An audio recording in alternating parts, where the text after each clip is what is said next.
Hey guys, welcome back to our channel learn with Rajni. Friends, आज की इस video में हाई कोर्ट एलडीसी के जो एस्पायरेंट्स हैं उनके लिए बहुत ही इम्पोर्टेंट जानकारी मैं लेकर आई हूँ। आप सब जानते हो कि मैं खुद जुडिशियरी का एक पार्ट हूँ, तो मैं आपको ऐसी वैसी इन्फॉर्मेशन तो दूंगी नहीं। मैं आपको सही गाइडेंस और सही इन्फॉर्मेशन ही आप तक मैं पहुंचाऊंगी। हमेशा से मेरी यही कोशिश होती है कि मैं आप सबको सही गाइड करूं, क्योंकि आप मुझसे जुड़े हो तो मेरी ये रिस्पॉन्सिबिलिटी है कि मैं सही इन्फॉर्मेशन आप तक पहुंचाऊं और आप लोगों को सही गाइडेंस दूं। आप सभी के मन में जो भी हाई कोर्ट एलडीसी की तैयारी कर रहे हैं, उन सभी के मन में 1 साल से यही क्वेश्चन चल रहा है कि एग्ज़ाम कब होगा, 3 महीने बाद होगा, 5 महीने बाद होगा, एग्ज़ाम डेट कब आएगी। फ्रेंड्स, आज की इस वीडियो में मैं आपको बताने वाली हूँ कि हाई कोर्ट एलडीसी का जो एग्ज़ाम है वो कब हो सकता है। जी हाँ दोस्तों, मैं आपको हाई कोर्ट एलडीसी की एग्ज़ाम के बारे में बहुत ही सही और सटीक जानकारी इस वीडियो में देने वाली हूँ। वीडियो को एंड तक जरूर देखना और जो भी आपके नोन हैं हाई कोर्ट एलडीसी के एस्पायरेंट्स, उन तक वीडियो को शेयर जरूर करना। हाई कोर्ट एलडीसी का जो नोटिफिकेशन था, ये जो भर्ती थी वो 19 मार्च 2020 को आई थी। हाई कोर्ट एलडीसी का जो रिक्रूटमेंट था वो 19 मार्च 2020 को आया था। उसके बाद कोविड-19 के इफेक्ट के कारण लॉकडाउन लग गया और उसके बाद 1 अक्टूबर 2020 से 1 नवंबर 2020 तक फॉर्म फिल करवाए गए थे। आप सबको पता है 1 नवंबर 2020 से 1 नवंबर 2021 पूरा 1 साल निकल गया है, लेकिन एग्ज़ाम कंडक्ट नहीं करवाई गई है। एग्ज़ाम कंडक्ट क्यों नहीं करवाई गई, क्या कारण हो सकते हैं, बहुत सारी बातें आप लोगों के मन में चलती रहती हैं और ये सब बातें वाजिब भी हैं, क्योंकि जो भी स्टूडेंट्स हैं जो सीरियसली इस एग्ज़ाम की तैयारी कर रहे हैं, बहुत सारे सपने लेकर बैठे हुए हैं इस एग्ज़ाम को लेकर, अपना करियर देख रहे हैं इस एग्ज़ाम में, तो जाहिर सी बात है आप लोगों के मन में ये क्वेश्चन तो ज़रूर आएगा कि एग्ज़ाम कब होगी। एलडीसी की एग्ज़ाम के डिले होने का एक कारण ये था कि इतने दिन तक हाई कोर्ट का जो मेन फोकस था वो था high court stenographer exam. Stenographer की एग्ज़ाम अप्रैल 2021 में करवा ली गई। उसके बाद में उसका रिजल्ट आया, फिर रिवाइज्ड रिजल्ट आया, अब उनके डीवी हो गए। अब रिसेंट में ही कुछ और एस्पायरेंट्स हैं, उनका रिजल्ट आया है और 14 दिसंबर को उनका डीवी है। अभी जिनका रिजल्ट आया है हाई कोर्ट स्टेनो में, उनका 14 दिसंबर को डीवी है। उसके बाद उनको ज्वाइनिंग दे दी जाएगी। तो हाई कोर्ट का मेन जो टारगेट था इतने दिनों तक वो था हाई कोर्ट स्टेनोग्राफर भर्ती। अब जब स्टेनोग्राफर्स को ज्वाइनिंग दे देंगे, उसके बाद हाई कोर्ट का जो मेन फोकस होगा वो होगा हाई कोर्ट एलडीसी एग्ज़ाम। क्योंकि ये एग्ज़ाम ऑलरेडी काफ़ी डिले हो चुकी है, तो अब मेन फोकस जो होगा हाई कोर्ट का वो एलडीसी की एग्ज़ाम को जल्दी से जल्दी कंडक्ट करवाना, जल्दी से जल्दी उसका कंप्यूटर टेस्ट लेना और उसके बाद में रिजल्ट निकालना ही हाई कोर्ट का मेन टारगेट होगा। अब बात करते हैं कि एलडीसी की एग्ज़ाम कब हो सकती है।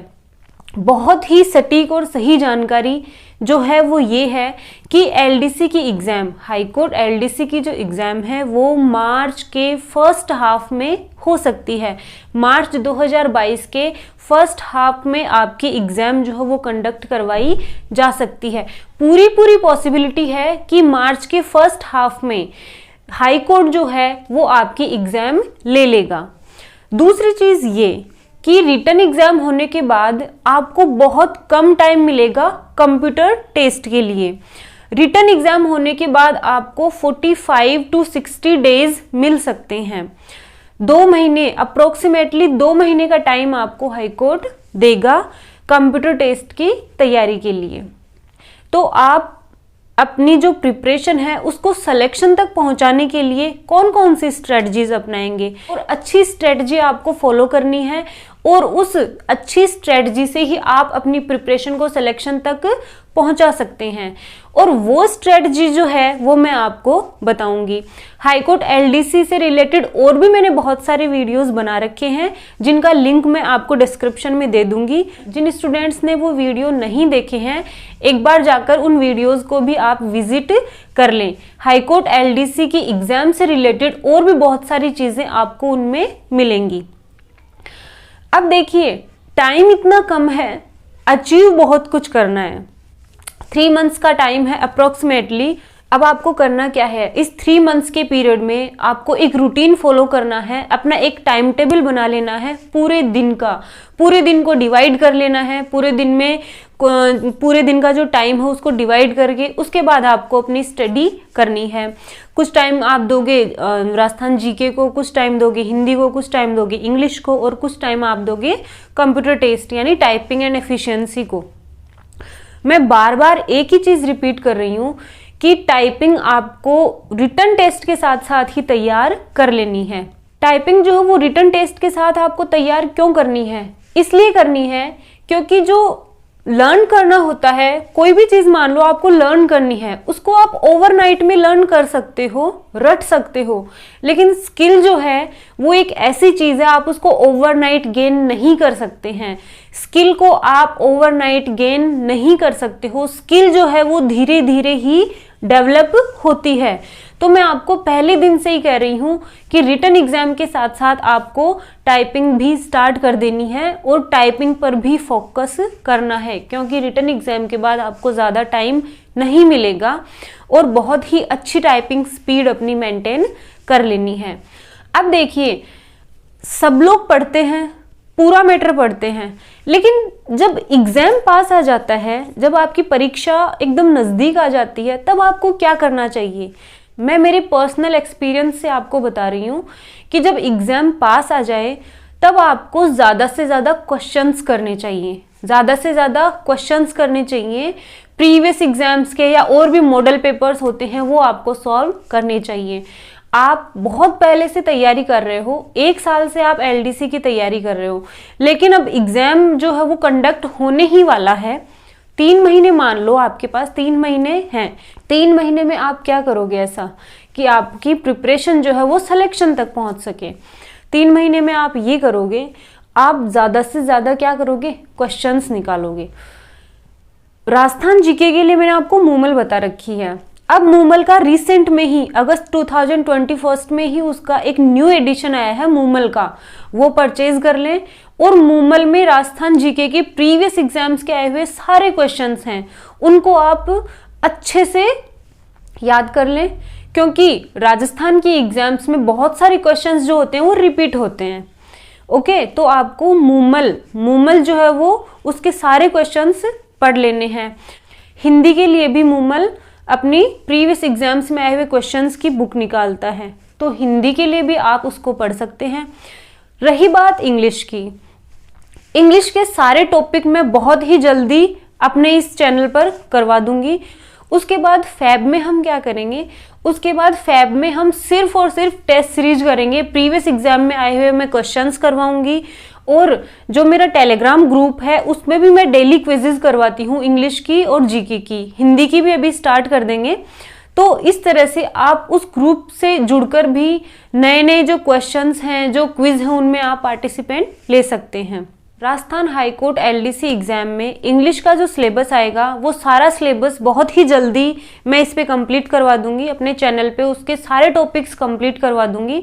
उसके बाद मैं टेस्ट सीरीज स्टार्ट करूंगी और लाइव क्लासेस भी मैं स्टार्ट करने वाली हूँ। आप जीके और हिंदी के लिए मूमल ले आएँ और मूमल को पढ़ें। इंग्लिश की जो प्रिपरेशन है वो मैं पूरी आपको इस चैनल पर करवाऊंगी। आप मुझसे जुड़े रहें, कंटिन्यूअसली आप तैयारी करते रहें, टाइम को वेस्ट बिल्कुल ना करें, क्योंकि लिमिटेड टाइम रहेगा। ये तो थी बात रिटन एग्जाम की। अब टाइपिंग टेस्ट के लिए आपको रिटन एग्जाम के साथ साथ ही तैयारी करनी है। रिटन एग्जाम के साथ साथ प्रिपरेशन करते रहोगे तो जब टाइप टेस्ट होगा, जब आपका स्किल टेस्ट लिया जाएगा, तब आपको इतनी ज़्यादा प्रॉब्लम नहीं आएगी। आप डेली टाइपिंग करिए रिटन एग्जाम के साथ साथ। मान लीजिए पूरे दिन आप पढ़ते हो, तो पूरे दिन तो ऐसा कोई नहीं है जो पूरे दिन पढ़ेगा। बीच में जब आप छोटे छोटे ब्रेक लेते हो उसमें आप टाइपिंग कर सकते हो आराम से। यही एक सबसे अच्छी स्ट्रेटजी है कि रिटन एग्जाम के साथ साथ टाइपिंग आप कंटिन्यू रखें, और रिटन एग्जाम जब आपका हो जाएगा उसके बाद आप टाइपिंग को पूरा टाइम दें। तो क्या होगा, तब आपको रिटन एग्जाम में भी अच्छे मार्क्स आ जाएंगे और टाइपिंग में भी अच्छे मार्क्स आ जाएंगे। इस तरह से आपका सिलेक्शन श्योर हो जाएगा। अगर आप करोगे सिर्फ रिटन एग्जाम की तैयारी, नहीं मुझे तो सिर्फ रिटन एग्जाम ही करनी है, या फिर मुझे तो सिर्फ पढ़ना ही है, टाइपिंग में बाद में देख लूंगा, खूब टाइम मिलता है, इस वहम में मत रहना। रिटन एग्जाम के साथ साथ टाइपिंग करोगे तो फायदे में रहोगे। अदरवाइज बाद में लास्ट मोमेंट पे जाकर कोई स्किल जो है वो डेवलप नहीं हो सकती है। फ्रेंड्स, अब आपको ठंडे होकर बिल्कुल नहीं बैठना है। अब टाइम आ गया है कि आप अपनी प्रिपरेशन को मजबूत बनाएं और अपना सिलेक्शन इस एग्जाम में लें। मैं मेरे पर्सनल एक्सपीरियंसेस आपके साथ शेयर करती आई हूँ, आगे भी करूँगी, और मैं चाहती हूँ कि मैंने जो भी एक्सपीरियंस लिया है इस एग्ज़ाम के थ्रू या इस जॉब में आने के बाद, वो सारा मैं आप तक पहुँचाऊँ। तो अब आपको बिल्कुल ढीले नहीं पड़ना है। शादियाँ अटेंड करना बंद कर दो, कहीं पे आना जाना बंद कर दो। अब सिर्फ 3 महीने के आसपास आपके पास टाइम है, और उस टाइम में आप अपनी प्रिपरेशन को स्ट्रॉन्ग बनाओ, मजबूत बनाओ, और ये जो एग्ज़ाम है उसमें अपनी एक पोस्ट जो है वो फिक्स कर लो। तो आज की वीडियो में इतना ही। और हाँ, वीडियो अगर अच्छी लगी हो तो उसको लाइक कर दिया करो, शेयर कर दिया करो। कुछ क्या लगता है आपका, लाइक और शेयर ही तो करना है। लाइक शेयर करो, कमेंट करो, कुछ पूछना है तो पूछो कमेंट्स के थ्रू। मिलते हैं नेक्स्ट वीडियो में। Bye bye.